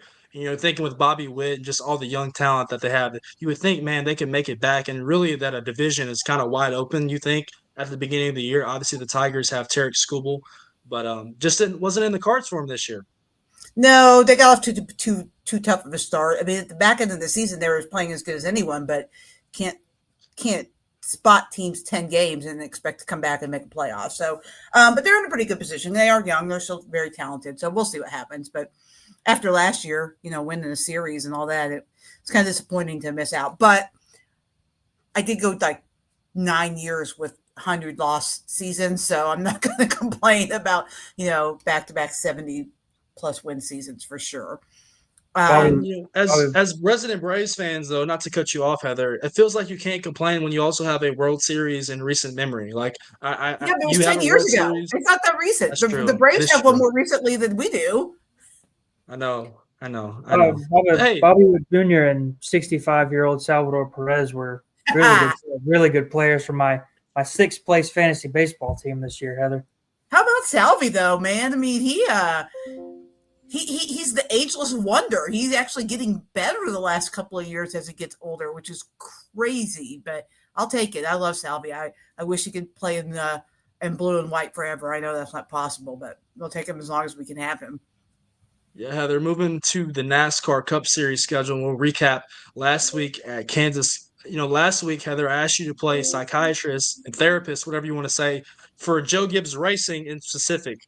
Now let's broaden it out to Team Toyota as a whole, as those closing laps of the race at Kansas, absolutely wild. Bubba Wallace takes the lead from Christopher Bell, kind of puts him in the wall a little bit, and then here comes his owner, who owns the car and needs that car to, maybe make it to the round of 8. Denny Hamlin, gets a little tight, kind of pushes Bubba Wallace up against the wall. Here comes Chase Elliott around the bottom, door slams Denny Hamlin on the way to taking the checkered flag, for Rick Hendrick, and advancing to the round of 8. Just kind of walk me through just the chaos that we saw the last couple of laps at Kansas. Yeah, I'm sure all my neighbors said I was absolutely insane because there was a lot of screaming going on in those final laps, and then also glancing over and seeing the Chiefs, and so it was overload for sure.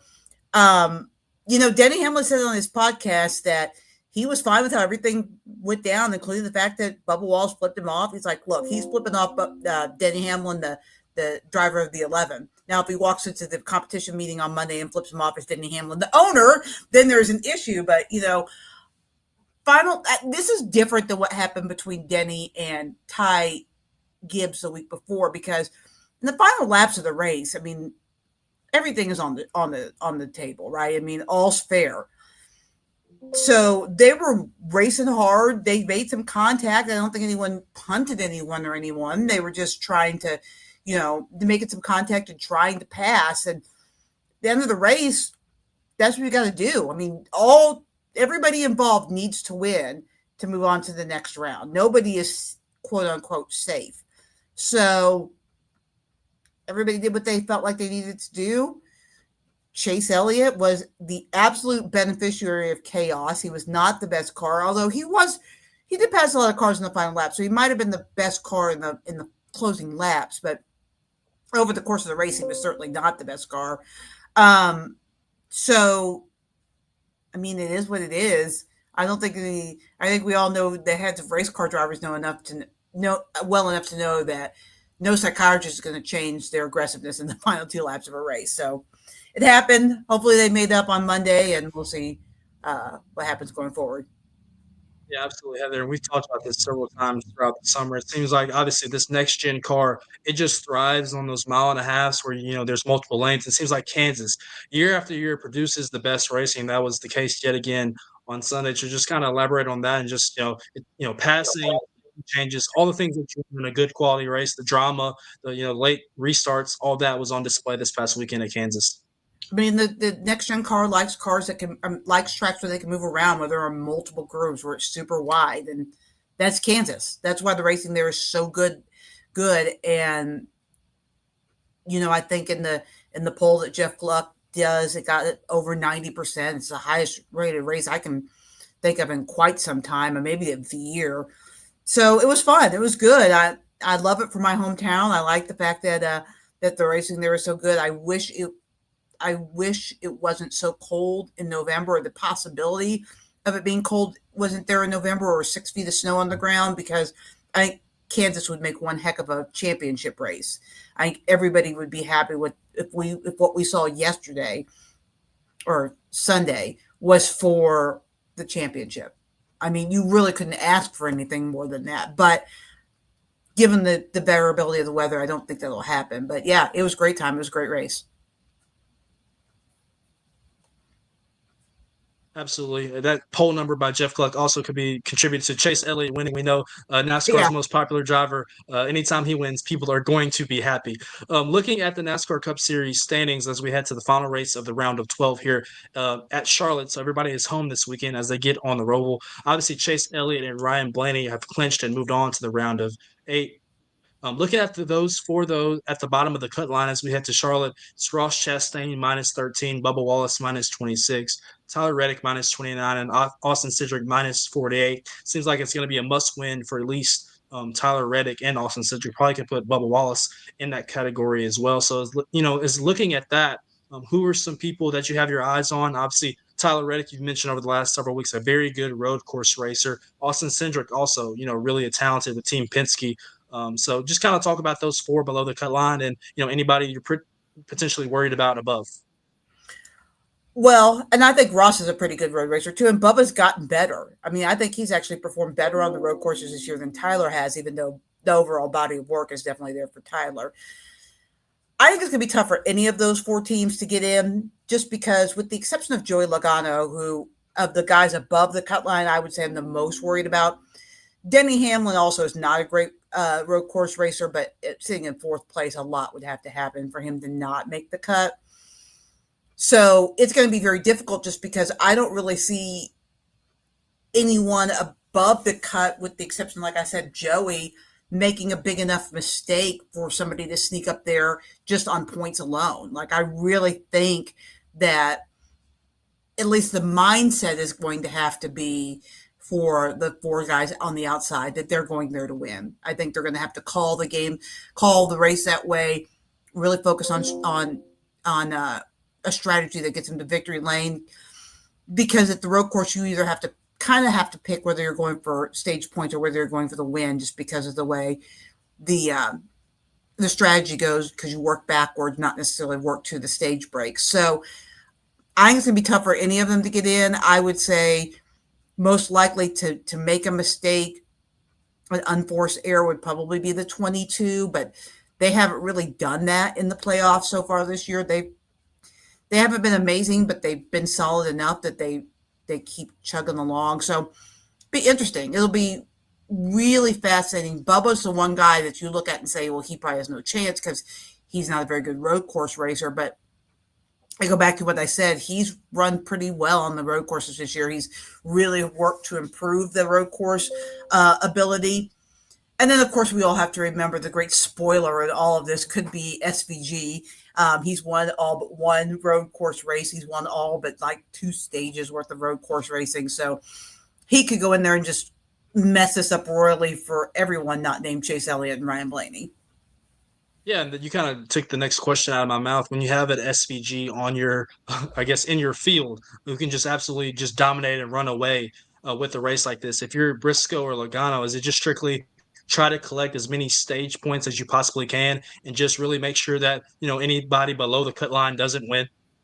Yeah, I think those two guys definitely can go into this in points race and not necessarily have to go for a win. Keep in mind too, I mean, I know he hasn't been great on the road courses, but in recent years, but because Charlotte's not really a traditional road course, it has the Roval, so it's got that turns 3 and 4 on the big track. AJ Allmendinger has been really good there too. So he's another guy outside of the playoffs that could upset everything and come in and win. So you have to keep your eye on those guys as well when you're doing your strategy, not just the guys that you're racing in the playoffs, because if you need to win, you got to keep an eye on those guys too. But I think everybody above the cut line can definitely points race. I think everybody below the cut line, the exception of maybe Ross, because he's a pretty good road course racer. He's not that far back. I think everybody else will probably have to go in thinking they need to win. They're transitioning over to ETSU. They lost 38-34 to number 23 Mercer at home this past Saturday. We'll get into the numbers here in a second, but just they're ETSU's 2-3 now. Just kind of what were your overall thoughts, on the Bucks loss to Mercer this past weekend? Well, I didn't get to watch it because I was covering other things. I did listen on the radio. I do know Monday at his weekly press conference, Will Healy said everybody's to blame. The offense got off to a quick start, and then in the back end really couldn't score points to put Mercer away. They had a chance to go up 17 points and couldn't do it. And then when the defense needed to stop, they couldn't do that either. Like, they gave up 14 unanswered points to the team that won the league last year. Like, if you're going to win the league, you cannot do that. So I think it's going to be really difficult for them because now they go to a place in Furman where they have not traditionally had success. They have not beaten Furman at Furman very many times at all, maybe 3 times ever in the history of the school. So, just from a mental standpoint, and I know not very many of these guys have been there, but enough have that they know the history. Like, it's a tough place to play. It's going to be hard for them. And you cannot fall 2 games back from the league leaders and expect to compete for a championship. And considering all the transfers they have and all the talent that's on this team, I think for them, anything less than at least being in the conversation in the final weeks for a championship will be a huge disappointment for this team. This is their second 4-point loss to a ranked FCS opponent. And, they turned it over 3 times on Saturday. Cade McNamara threw 2 interceptions. Just what do you think it is about this team? Obviously you said Will Healy said everybody's to blame, but what do you think it is about this team to where they haven't been able to put together a solid 4 quarters against a good opponent yet? I think it's mental breakdowns. I mean, that's what the players said. It's they've got to clean up their mental mistakes. Cade McNamara has played in enough high-profile games that he knows better than to throw the two balls that he threw, and he would readily admit that. I think that the return of, hopefully this week, of Jacoby Criswell, Coach Healy was hopeful on Monday that we talked that he would be back, could be helpful, because then if McNamara is making those kind of mistakes, you don't have to stick with them. When he got injured, Criswell was definitely playing better of the two quarterbacks. So I think if he comes back and can have that level of play, it just gives you a whole nother option when your guys haven't, especially if McNamara is not having a good day. Like he didn't have a terrible game, but he just at times wasn't making great decisions. You've got somebody that's equally as talented that you can throw in there. So I'll be interested to see if he comes back and if he makes a difference, as far as maybe you don't have McNamara in there to throw that second interception. McNamara was 29 for 46 for nearly 400 yards, threw for 398, 4 scores and 2 interceptions, but was sacked 5 times. And, when you take out the net yardage, the net rushing yardage from his sacks, ETSU only had 36 yards net rushing. We've talked about and they're playing with a lot. They're playing with a lot of Yeah. injuries on that offensive line, which makes a huge difference. It's the reason for the sacks. It's the reason why I believe the rushing game's having a hard time going. Healy believes that the running backs are to blame for that some as well. He really feels like they should be finding the holes better. But if you have an inconsistent or young offensive line, that can just throw your whole offense off. So I think they do need to figure some things out there. I believe they're hoping that one of their offensive linemen will be back this week, so that can help share things up. But at the end of the day, nobody feels sorry for you. Nobody has any sympathy for the fact that you're playing with a bunch of freshmen or sophomores on the offensive line. You just got to find a way to get it done. And last one for me, they were outscored 21-7 in the second half. Obviously, I don't know when those turnovers occurred in the game, but turnovers were probably a big part of that. Just giving Mercer good field position, but part of that is probably, I would assume, the defense as well. Just, you said you didn't get to watch, but what do you think kind of led to that second half collapse of ETSU? You talked about how they could have went up 17 points, but the script kind of flipped and they were outscored a bunch of the second half. Yeah, I mean, the defense, they readily admitted that they missed some assignments, right? And you've got them. Healy talked specifically about one instance where they had them on 4th and 1, really had them on 3rd and long, and then 4th and 1, and couldn't get them off the field. I mean, if you're going to win football games in the Southern Conference, if you want to compete for championships, you got to get some of those stops. And it doesn't matter, yes, there were a couple of times where the offense put them in a bad field position, but that's when you have to at least hold them to a field goal, right? Even if you get the ball in your territory, yes, you are probably going to concede points at that point, but can those points be field goals instead of touchdowns? Because if they do that, they win the game. Like, that's just the difference, right? Even if both, and like I said, I didn't get to watch, but even if both of those turnovers specifically turned into touchdowns, they've specifically turned into field goals instead, you win the game. So they've got to toughen up a little bit. I think it's a huge wake-up call, because I think going into the third quarter, they probably already thought they had this one and we're going to be sitting pretty in the Southern Conference. Now you're a game back of the defending champs, and you've got to find a way to take care of business in a place that you've not had very much success in the past. That is Heather Williams of WCYB Sports. You can find her on X at Sports. Heather, before we wrap up and let you go, I have to ask, I've asked myself this. If the Phillies and the Dodgers play in the NLDS, I mean, those are two teams I hate so much as a Braves fan. It's like picking between two evils. So for you, to wrap up, is there a lesser evil between the Guardians and the Tigers, or are they both just absolutely brutal?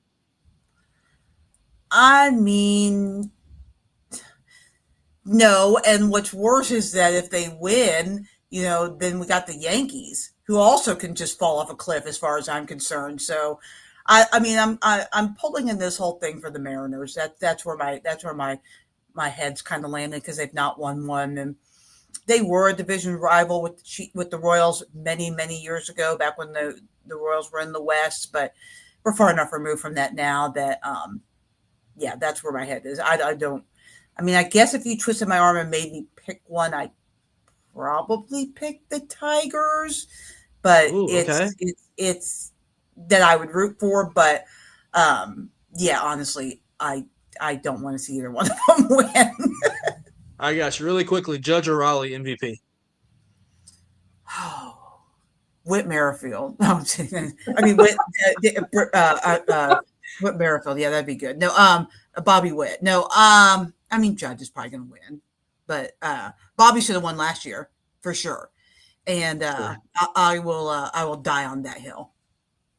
Yeah, I think Mo and I are leaning towards Cal Raleigh just because he's a catcher and he does so much. But obviously, Aaron Judge is the captain for a reason. So, Heather, we appreciate you joining us. And the national media is going to pick Judge. That's why I said he's going to win. I don't think that's who I think should win. And like I said, I thought Witt should have won last year. But, you know, the national media has a fascination with New York. Absolutely. Heather, we appreciate you joining us on a Wednesday. Have a good rest of your day. See you guys. Coming up, as we enter our last commercial break of today, it's time for the Wild and Wacky segment of the show. We'll dive into the wild and the wackiest stories across the globe right after this on Main Street Sports Today. So stick with us.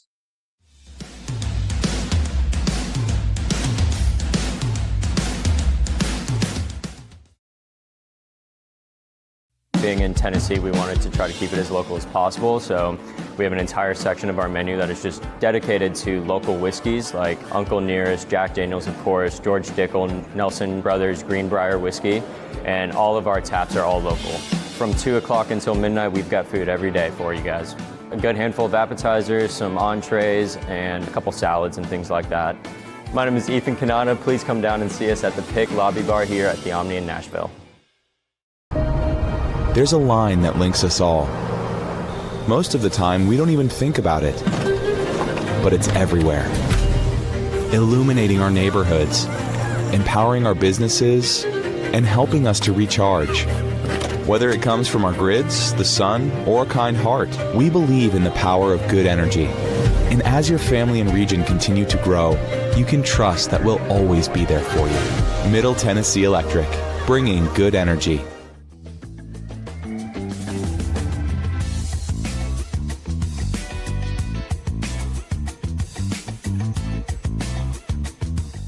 Final segment on a Wednesday here on Main Street Sports Day, presented by the Tennessee Orthopedic Alliance of Columbia. I'm David Wilson, coming to you from my respective home here in the 615 in Nashville. That's my buddy Calvin White up in Montgomery County in Clarksville as we wrap up the show. Calvin looking to wrap up his week ahead of week 7 of the high school football season. Where are you heading out this Friday? I'll be at White House Heritage in Whites Creek. That's where I thought you would be. So please say hello to Rich Lopez for me. He's looking forward to talking to you. And should be a good one up there between two really good quarterbacks in Deion Barnes and White House Heritage's Xavier Murray. So stay tuned to Calvin's socials on that out at Calvin White 55 for all the good stuff in that region matchup between potentially two region title contenders. But right now, though, it's time for the wildest and wacky stories from across the globe. Calvin, I turn over the baton to you as we get things going. Yeah, our first wild and wacky story. Mark's got the the photo pulled up already, I see. But our headline reads, Mom wins video game tournament while holding her 5-day-old baby. It says a new mother is going viral after winning a video game tournament in Florida while holding her newborn baby just 5 days after giving birth via C-section. The gamer who goes by the handle Legion entered a Mortal Kombat tournament Saturday in Orlando, Florida. So this lady's out there kicking butt, taking names in Mortal Kombat with her 5-day-old baby. Can't get off the sticks, right? So No. I could imagine, I'm not a father, and I know that it's probably a stressful time. How many fathers to, if the labor is multiple hours, maybe hop on the sticks while his wife is in pregnancy, just buy the time to maybe calm some nerves. Well, maybe she was hopping on the sticks while she was in the bed, maybe, and they set up a little TV for her, and she got a little practice before she gave birth and proceeded to win this tournament. She got got to get the practice in whenever you can, I guess. But what's funny is the story says that the victory earned her a $28 prize. I don't know if that's a typo. $28. But she won $28 for having birth or giving birth and winning a Mortal Kombat tournament all within a week.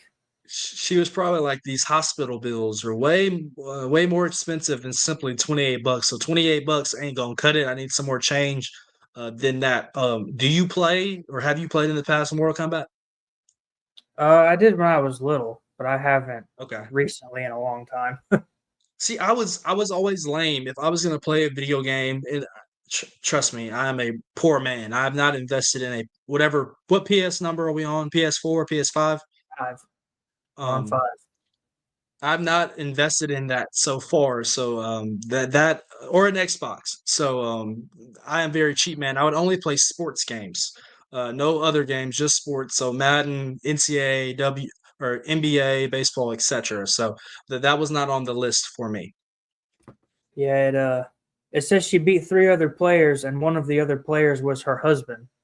So maybe her husband was not helping her practice in the He was hospital. trying to win it himself. He was trying to sabotage her. Maybe he was practicing in a different room at the hospital. Hey, there's nothing wrong with having some healthy competition, especially in a marriage. So props to those two. The child is probably going to end up being a gamer baby too. So he'll get the skills, or she will get the skills from the parents. Absolutely. We're gonna skip around. Wait, Mark, do you have the bear video? Yes. Mark has the bear video. Our next story, we talk about loose animals. Less a lot on effective, Wild and trying. Go ahead, browsing bear caught on camera running loose through Arizona store. The lead says an Arizona wildlife photographer who failed to find any interesting wildlife in a state park ended up capturing footage of a bear in an unexpected place, a grocery store. So this bear, I guess, found its way into. How the heck did it get in? I don't know. He found his way into what looks like a Walmart and was trying to find some snacks. He's looking for that honey owl. He's looking for it. He's looking for the comb, man. Say those sliding doors. That's the trap with them. They just automatically open, and whatever it's there. Come on in. He's looking for the honey. 100%. I don't know if he's looking for some. Did you eat honeycombs, the cereal, as a kid? I used to eat Honey Nut Cheerios, but I don't know how much real honey. I'm about to say the honeycombs. I absolutely love the honeycombs. I'm not gonna lie with you. I would munch up some honeycombs. He's looking for the honeycombs. I don't even know if they make them anymore, but that would be what I was looking for if I was him. I never had any of those, but it said he wandered into the Walmart around 6:30 a.m. on Monday. Goodness. So he was trying to get his cereal for his breakfast. He was, and I'm sure he got tranquilized very quickly and taken somewhere else. It says the bear fled the store and was spotted outside a nearby Starbucks, but he was nowhere to be found. He's trying to get his coffee now. He's trying to get cereal and coffee. Get his espresso going. It said he was nowhere to be found by the time police and Arizona Game and Fish officials arrived on the scene. So he got his cereal and his coffee, and he was heading back home. He just went out for a little grocery run. He was, absolutely. This police said it was not clear whether the animal was the same bear that sparked a shelter in place at an Oro Valley school when it was spotted near. So it says the bear was not acting aggressive and no injuries were reported. So he really was just trying to get breakfast. Can you blame him? I mean, I'll say this, Calvin. Like, I'm not going to pretend like I'm not the biggest breakfast person. I do not eat it every day. And I know some people say it is the most important meal. I'm not a great cook. And so breakfast is not on the menu for me. But I do occasionally like a waffle every now and then, or an omelet. Yeah, I like breakfast food. I don't eat it at breakfast time a lot of times, but I'm also not active 99% of the time at 6:30 a.m. So that's fair too. He was just trying to get his breakfast.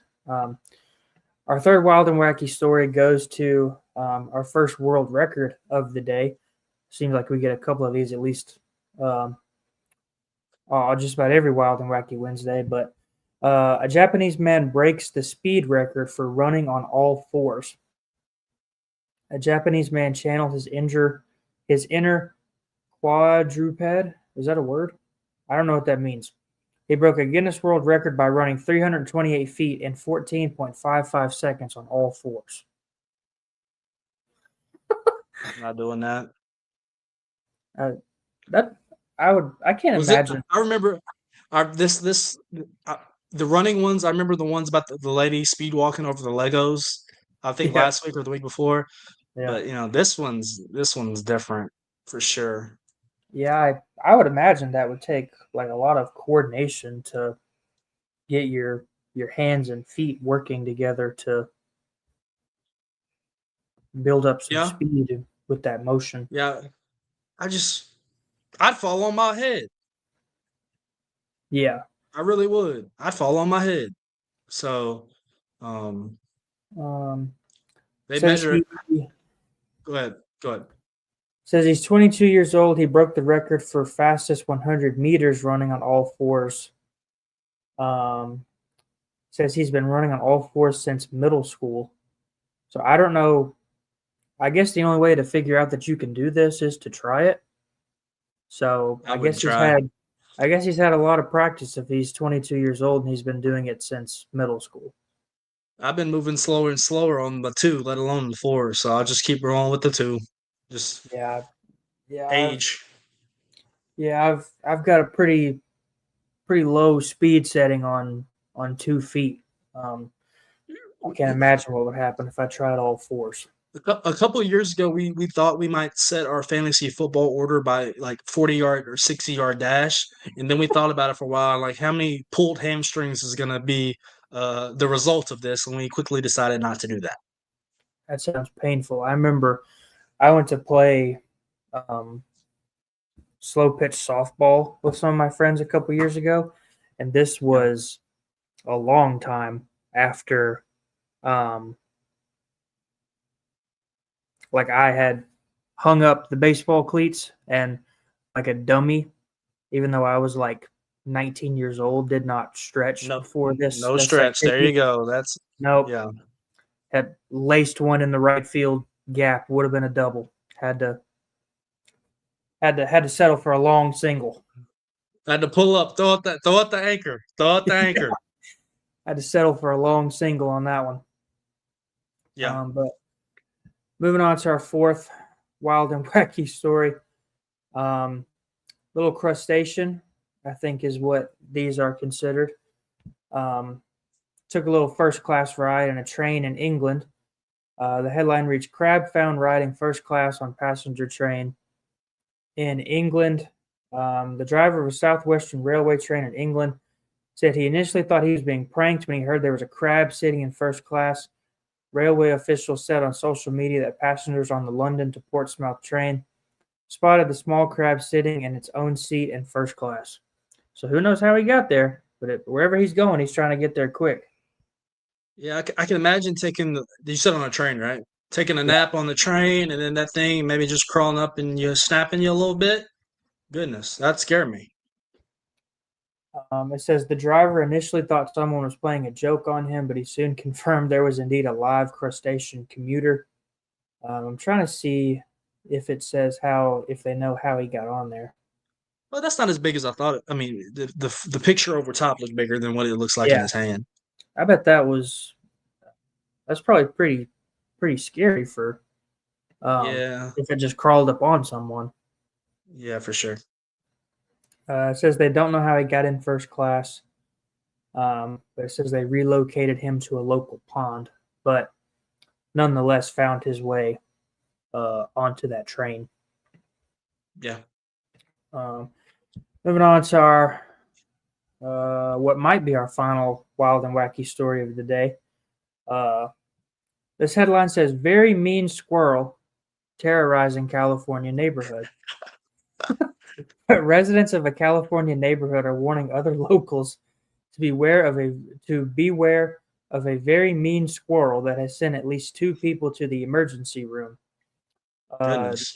Joanne Heblack, a resident of the Lucas Valley neighborhood in San Rafael, said she was taking her morning walk recently when the squirrel attacked her leg. So apparently this squirrel is a repeat offender. Oh, he or she's hunting. I remember at MTSU, for the people that went there, over in Walnut Grove, there's just a massive amount of walnut trees over there on campus. And there were some massive squirrels over there. And, like, they could have been mistaken for small dogs. And they were always, like, really friendly. They would let you get close. But I always wondered what it would look like if one of them decided one day they had enough and decided to get after you. Yeah, absolutely. I remember when I normally down here, sorry about my mic dropping, squirrels, scatter very quickly. When I went to Washington, D.C. a couple years ago, those squirrels, like you could walk beside them and they not move. I don't know what's the difference between the squirrels here in Tennessee and the mid-state and the squirrels up there in the nation's capital, but different size difference and different attitude when people are around. It says another resident said she and her daughter were attacked by the... Dang. Look at them cuts. She and her daughter were attacked by the rambunctious rodent while walking. She ended up going to the emergency room. And then another person, her husband, also had a confrontation with the squirrel when he tried to get the animal to stop biting his wooden fence. I don't know how they know this is the same squirrel, because most squirrels look the same. Most squirrels look the same, I would imagine. But, yeah, this squirrel is definitely getting his licks in. I don't know what these people did to him, or if anything, but he's definitely out for blood, it looks like. Yeah, for sure. So that'll do it on another wild and wacky segment here on Main Street Sports. They presented by the Tennessee Orthopedic Alliance of Columbia. Appreciate Calvin, as always, diving through those and sorting those out and really helping me out. So I appreciate Calvin. Calvin's done for the week. He's got some football on Friday night. You can find him at White House Heritage this week, as we mentioned, as Whites Creek makes the trip over there in Class 3A and some region play. You can find Calvin, all his good work at The Connection and at Main Street Clarksville. You can also follow him on X at Calvin White 55. I'll be back tomorrow for another good show as I slow down with some time to spare. Sorry about that, Mark. It'll be Throwback Thursday with myself and Maurice Patton as we look to continue to close out the week. We'll have Coach's Corner. We'll also have our throwback segment. Mark, do you by chance know who our Throwback Thursday segment is going to be tomorrow? Sorry, you caught me off guard here. Sorry, no worries. I didn't know if we had already decided that. To be determined. So it's something that you guys can definitely look forward to on the show. Should be a great weekend. Calvin, really quickly. There you go. There we go. So there is our Throwback Thursday segment for tomorrow. Calvin, really quickly, we'll get your opinion here as we got about a minute and a half left on the show. We've talked about it in our group message all week. Obviously, College Game Day is going to be down in T-Town this weekend. Vanderbilt, Alabama. Your thoughts on the matchup, really quickly? Obviously, it would be really big for Vandy if they can go down there and win. Diego Pavia's got to stay healthy. Obviously, he's the key to all this for Vanderbilt. Vanderbilt's got a lot better offensive line than they've had the last couple of years, but we saw it last week with Alabama. Alabama kind of manhandled Georgia in the trenches and turned it on offense late in the game, but if Vandy is able to win this one, I think it'll be bigger than the one last year, even though Alabama is not number one in the country. But going on the road and beating a really good Alabama team. Absolutely. Really quickly, scoreboard update in the MLB playoffs. It's the San Diego Padres up 3-0 in the top of the sixth up at Wrigley Field, and they have 2 runners on and nobody out. So a full slate of MLB games tonight as it's a second day of the postseason continues. We've got some teams looking for some sweeps and some teams looking to extend their season. So once again, we'll recap all that action tomorrow on the Throwback Thursday edition of Main Street Sports Today with myself and Maurice Patton. We'll talk to you guys then.